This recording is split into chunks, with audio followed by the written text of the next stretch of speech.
Let's take a look at Georgia's schedule quickly before we get to the history behind being number 6. And uh, I'm sure you have it pulled up. So, Georgia's football schedule, if you can read it off for those that don't know. And then I'm going to tell you why Tennessee is the most important team in 2023, because Tennessee can keep this upcoming season from being boring, Caleb. So, let's take a look at Georgia's schedule, which is not daunting. Yeah, no, first four games are at home. They include UT Martin, Ball State, UAB, and South Carolina. South Carolina is between Ball State and UAB, so South Carolina is the only Power Five team they play. They get them at home, unless again, that might be a question. Do you think Spencer Rattler is going to continue what he did at the end of this year, or do you think that was a fluke? I think he'll be significantly better, and they learned how to use him. But I don't think there's any true matchup there. Okay. So then after that, they visit Auburn, first year head coach, sure win.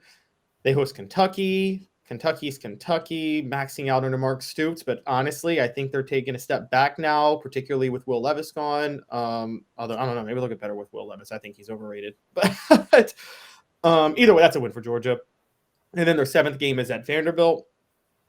Then they have a bye. So I think we talked about this yesterday. We're pretty sure that I would bet everything I had that they'll be 7-0 by their bye week. They're not losing.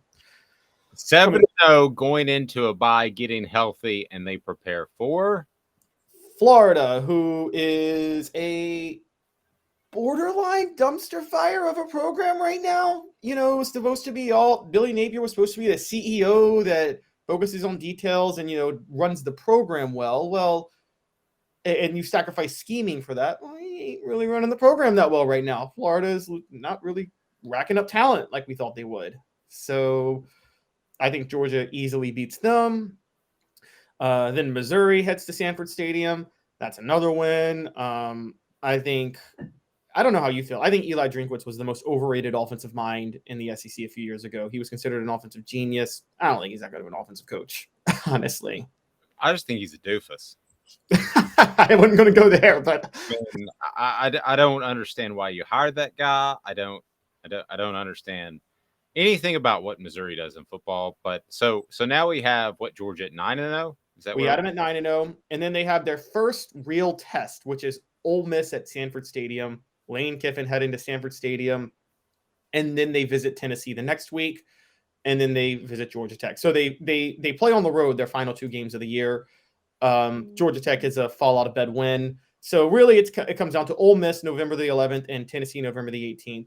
I would obviously say Tennessee's a tougher game. I'd say the only reason Ole Miss may have a decent chance of pulling off the upset is that Georgia may be looking ahead to Tennessee for that game, but I don't know. well, we don't know what really to expect out of Ole Miss, because Lane Kiffin, I think to somewhat his detriment, is playing the transfer portal game like he did at FAU.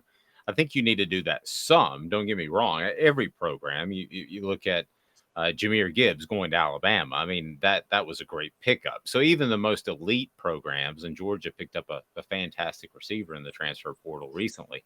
So every program is going to take somebody through the transfer portal. But I think that Ole Miss is doing that too much. And I think they're always going to struggle because they don't have the NIL money to back it up.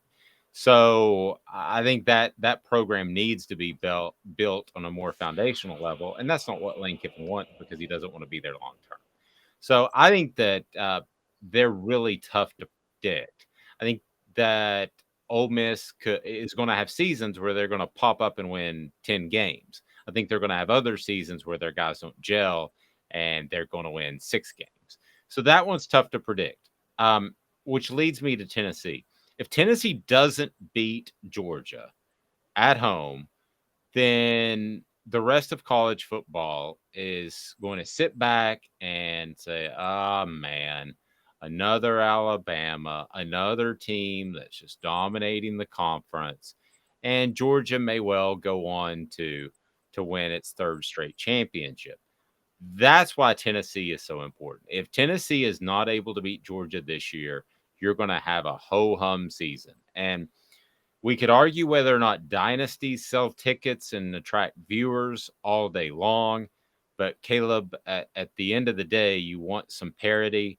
And right now, Georgia is way beyond anybody else in college football. And yes, I'm including Alabama in that. They're a step above.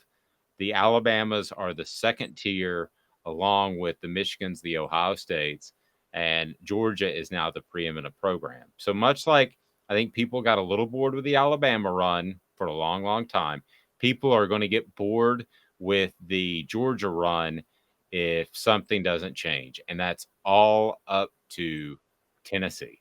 I don't think anybody else can beat them. I think it's on Tennessee. They've got to take care of it.